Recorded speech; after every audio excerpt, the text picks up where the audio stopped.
همگی ما حداقل یک بار حس کردیم که زندگی ما گره خورده. نه پول داریم، نه رابطه، نه شغل درست و حس میکنیم که تنها هستیم. اما سوال اینجاست، واقعا هیچ راهی نیست یا ما راه را نمیدانیم؟ امروز برایت میگویم چطور از همین نقطه صفر با دست خالی و جیب خالی اما ذهنیتی باز میتوانی به استقلال مالی برسی. قدم اول، پذیرش واقعیت و تغییر ذهنیت. قدم دوم، تشخیص توانایی‌ها و مهارت سازی. قدم سوم، ساخت پروفایل و حضور آنلاین. قدم چهارم، اعتماد سازی و خدمات رایگان اولیه.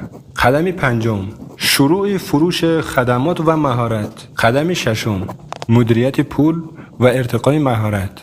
شاید همین حالا هیچی نداشته باشی مثل من، اما اگر ذهنیتت باز باشد و قلبت با انگیزه بی‌تپد، میتوانی از صفر برسی به جایگاه بالا.